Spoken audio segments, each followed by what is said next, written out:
Cramer's rule पे आते हैं कि आखिर क्रेमर्स रूल क्या होता है। तो काफ़ी बच्चे कंफ्यूज हो रहे थे कि भैया क्रेमर्स रूल क्या है, ये बहुत कॉम्प्लेक्स लग रहा है, हमें कुछ समझ नहीं आ रहा। मैं आपको एकदम सिंपल सरल भाषा में समझाता हूँ। देखो, जो हमारे पास सिस्टम ऑफ लीनियर इक्वेशन होता है, अब ये सिस्टम ऑफ लीनियर इक्वेशन मैं आपको प्रीवियस वीडियो में ऑलरेडी बता चुका हूँ कि क्या होता है। हमको कुछ इस टाइप का फॉर्मेट दिया गया होता है कि a1x plus b1y plus c1z equal to something, ठीक है।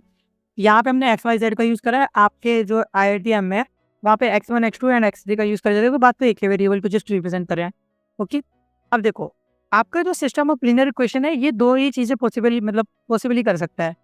या तो आपका ये जो सिस्टम है ये कंसिस्टेंट होगा, या तो इनकंसिस्टेंट होगा। कंसिस्टेंट और इनकंसिस्टेंट का मतलब क्या है? कंसिस्टेंट का मतलब है इसका सोल्यूशन एग्जिस्ट करेगा, ठीक है। सोल्यूशन एग्जिस्ट करने के बाद या तो आपका जो सोल्यूशन है वो यूनिक सोल्यूशन आने वाला है, मतलब एक्स वाई जेड की कोई एक ही वैल्यू आएगी, या फिर आपके पास इन्फिनिट सोल्यूशन आने वाला है, मतलब अनगिनत वैल्यू कुछ भी रख दो हमेशा ट्रू होगा। और इनकंसिस्टेंट का मतलब है कि आपका सोल्यूशन नहीं आएगा, तो इस पर्टिकुलर केस में आपके पास नो सोल्यूशन वाली जाएगी। अब आप कहोगे कि भैया हमें कैसे पता चलेगा कि मतलब सोल्यूशन सिस्टम है या नहीं, और ये क्रेमर रूल क्या है? तो देखो, क्रेमर रूल में सबसे पहले आपको यहाँ पे एक डिटरमिनेंट इसका फाइंड करना था। तो आपको इसको पता है कि इसको एक मैट्रिक्स के रूप में कैसे लिखते हैं, आपको पता है कि A1 B1 C1 A2 B2 C2 and A3 B3 and C3। आपको इसका डिटरमिनेंट लिख सकते हो, इसको डेल बोल दो, ठीक है, डेल्टा। अब आपको करना क्या होगा, आपको डेल्टा एक्स, डेल्टा वाई और डेल्टा जेड निकालना होगा। डेल्टा एक्स क्या है?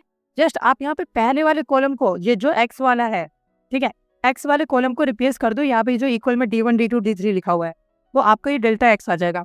सिमिलरली अगर आपको डेल्टा वाई चाहिए तो वाई वाले ये जो नंबर है B1 B2 B3, आप इनको रिप्लेस कर दो D1 D2 D3 के साथ, ठीक है। एंड ये मैट्रिक्स आप बनाते जाओ लगातार, ठीक है। एंड ऐसे आपको डेल्टा जेड चाहिए तो जेड वाले ये जो है C1 C2 C3, इनको रिप्लेस कर दो D1 D2 D3 के साथ, ठीक है। तो delta, delta x, delta Y, delta Z, ये सब आपके पास आ चुका है। अब इसका हम यूज़ करेंगे, ठीक है। आपको एक एग्जाम्पल के हेल्प से समझाता हूँ, बिल्कुल भी टेंशन मत लो। देखो, अब यहाँ पे एग्जाम्पल या जो समझाने से पहले मैं आपको इसका मतलब तरीका बता देता हूँ कि इसको सॉल्व कैसे करना है। सबसे पहला काम, जैसे मैंने आपको बताया था कि आपको डेल्टा देखना पड़ेगा। डेल्टा मतलब जो आपने मैट्रिक्स खुद से फॉर्म करी है, यहाँ पे देखिए A1 B1 C1 A2 B2 C2 A3 B3 C3, ये वाली, ठीक है। आपको इसको देखना पड़ेगा कि ये 0 के इक्वल है या नहीं है, ठीक है। अगर ये 0 के इक्वल नहीं है, इसका मतलब आपका डिटरमिनेंट 0 के इक्वल नहीं है, तो यहाँ पे इस पर्टिकुलर केस में आपका यूनिक या फिर इन्फिनिट सोल्यूशन एग्जिस्ट करेगा, ठीक है। ओके, सॉरी, इन्फिनिट कहते हैं ना, फाइनाइट सोल्यूशन एग्जिस्ट करेगा, यूनिक एंड फाइनाइट, ठीक है। तो मतलब एक्स वाई जेड की कोई पर्टिकुलर वैल्यूज होंगी।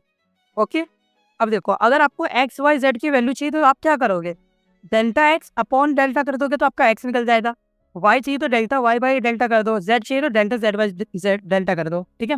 डेल्टा आप यहाँ पे कैलकुलेट कर सकते हो, आपको क्वेश्चन में यहाँ पे ये सब गिवन रहेगा, ठीक है। डेल्टा एक्स के लिए आपको यहाँ पे जस्ट एक्स वाले को रिप्लेस करना पड़ेगा D1 D2 D3 के साथ, ठीक है। बेसिकली इक्वल के इस साइड जो भी लिखा हुआ है।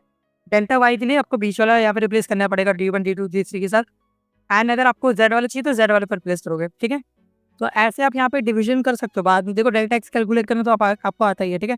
आपका एक बार ये डेल्टा एक्स बन गया, बेसिकली इसमें नंबर्स होंगे, तो डिटरमिनेंट फाइंड कर तो आप कर ही लोगे, ठीक है। तो डिटरमिनेंट फाइंड करके आपको जस्ट यहाँ पे इक्वेट करना है, आपकी एक्स वाई जेड की वैल्यू आ जाएगी, ठीक है। अभी मैं एक एग्जांपल भी लूंगा, बिल्कुल भी घबराओ नहीं, ठीक है। अभी आप यहाँ पे थ्योरी पार्ट को समझो। ओके, तो ये तो बात हो गई कि अगर आपका डिटरमिनेंट नॉट इक्वल टू 0 है, अगर मान लो 0 के इक्वल हो गए तब क्या? अब इस पर्टिकुलर केस में आपके पास दो चीज़ें हो सकती है, या तो इन्फिनिट सोल्यूशन एग्जिस्ट करेंगे या तो कोई सोल्यूशन एग्जिस्ट नहीं करेगा। अब आपको कहोगे भैया हमें कैसे पता चलेगा कि इन्फिनिट सोल्यूशन होगा या नहीं? तो देखो, इन्फिनिट सोल्यूशन होने का मतलब है आपका ये मतलब तब आएगा अगर डेल्टा एक्स, डेल्टा वाई और डेल्टा जेड ये तीनों भी आपके 0 के इक्वल आ जा रहे हैं। मतलब डेल्टा तो 0 था ही, delta x, delta Y, delta Z ये भी 0 आ गए। अब अगर ये सारे 0 जाते हैं तो इसको हम बोलते हैं ट्राइवल सोल्यूशन, ठीक है। ट्राइवल सोल्यूशन का मतलब ये हर वैल्यू के लिए वैलिड होगा। इसका मतलब यहाँ पे आपके अनगिनत सोल्यूशन हो सकते हैं, आप चाहे किसी भी उठा लो, ठीक है। वही अगर आपका delta x, delta Y, delta Z ये अगर नॉन जीरो के बराबर है, ठीक है, तो यहाँ पे ये नॉन ट्राइवल सोल्यूशन है एंड यहाँ पे आपका कोई भी सोल्यूशन एग्जिस्ट नहीं करने वाला है, ठीक है। तो ये ऐसे आपको पता चल जाएगा। चलो एक एग्जाम्पल यहाँ पे मैंने दिया हुआ है, इसको एक बार देखो और समझो। तो आपके पास यहाँ पे ये सिस्टम ऑफ लीनियर इक्वेशन एक गिवन है, 2 क्रॉस 2 का है, ठीक है। सबसे पहला काम क्या करेंगे, एक डेल्टा बना लेंगे, ठीक है। तो 4 -3 6 और 5 हमने लिख लिया, 4 -3 6 एंड 5, ठीक है। डेल्टा बना लिया। अब यहाँ से स्टार्ट होगी हमारी कहानी। हम सबसे पहले क्या करेंगे, डेल्टा चेक करेंगे, ठीक है। डिटरमिनेंट, डेल्टा में जब भी बोलूँ तो समझ आ रहा है डिटरमिनेंट की बात हो रही है, ओके। तो डिटरमिनेंट हम यहाँ पे कैलकुलेट कर सकते हैं क्रॉस मल्टीप्लाई करके, ओके। तो देखो, डिटरमिनेंट आप यहाँ पे कैलकुलेट कर सकते हो 4 × 5 -6 × -3 करके। जैसे आप ये चीज़ करोगे तो आपको दिख रहा है कि यहाँ पे 38 आ रहा है। 38 का मतलब ये नॉन इक्वल टू 0 है, ठीक है, नॉट इक्वल टू 0। अगर नॉट इक्वल टू 0 है इसका मतलब इसके पास यूनिक और फाइनाइट सोल्यूशन एग्जिस्ट करेगा, ठीक है। अब यूनिक और फाइनाइट सोल्यूशन के लिए आपको क्या करना है, पहले डेल्टा एक्स, डेल्टा वाई और डेल्टा जेड निकाल लेना है, ठीक है। तो डेल्टा एक्स के लिए आप क्या करोगे, जस्ट आप यहाँ पे एक्स वाले जो भी नंबर है इनको रिप्लेस कर दोगे, ये जो इक्वल के बाद में लिखे हुए हैं, ठीक है।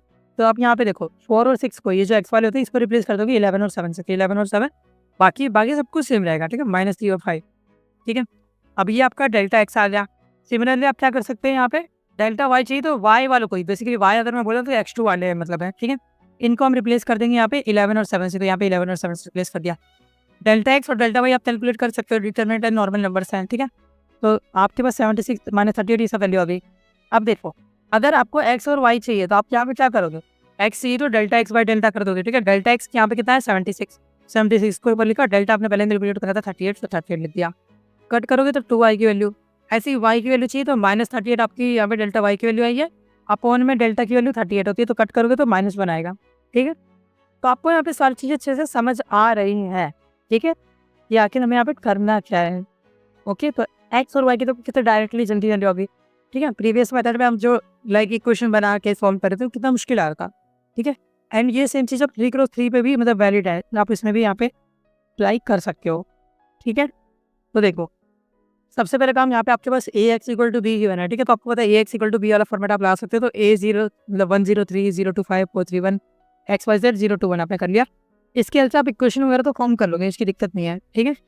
अब डेल्टा निकालोगे, सबसे पहले काम क्या था, डेल्टा चेक करना। तो डेल्टा चेक करोगे, आपका ये वाला जो मैट्रिक्स है, तो जैसे आप इसको चेक करोगे तो ये आपका -30 से आ रहा है। याद रखना 0 के इक्वल नहीं होना चाहिए, भले ही नेगेटिव हो भले ही पॉजिटिव हो, कोई फर्क नहीं पड़ता। तो 0 के इक्वल नहीं होगा तो सोल्यूशन एग्जिस्ट करेगा और यूनिट और फाइनाइट सोल्यूशन होगा। Step number 2, delta x, delta y and delta z यहाँ पे कैलकुलेट करना है, ठीक है। तो यहाँ पे तो चलो डेल्टा जेड मैंने लिखा नहीं है, ठीक है, बट आप कर सकते हो, ठीक है। डेल्टा एक्स और डेल्टा वाई, डेल्टा एक्स निकालने के लिए आप क्या करोगे, तो जो इक्वल में लिखा हुआ है आप इसको रिप्लेस कर दोगे एक्स वाले से, ठीक है। ये जो 104 है इसको रिप्लेस कर दोगे 021 से, बाकी सब सेम रखोगे, ठीक है। अब इसके लिए आपको यहाँ पे निकाल सकते हो, ठीक है। तो ये हमने यहाँ पे सॉल्व करा हुआ है 12 आ रहा है, ठीक है। तो 12 को आप ऊपर रखोगे, एक्स अगर आपको चाहिए तो डेल्टा एक्स अपॉन डेल्टा होता है, तो एक्स की वैल्यू डेल्टा एक्स आपका 12 आ रहा है, एंड जो आपका यहाँ पे डेल्टा था वो -37 आया हुआ था, तो हमने नीचे रखा, तो आपकी एक्स की वैल्यू ऐसे आ गई। सिमिलरली आप वाई और जेड की वैल्यू भी निकाल सकते हो, तो इसको मैं चाहूँगा कि इसको आप एज अ होमवर्क लो एंड यहाँ पे वाई और जेड की वैल्यू सब निकाल के जो भी आपका सोल्यूशन आ रहा है उसको कमेंट बॉक्स में या कमेंट सेक्शन में मतलब लिख देना।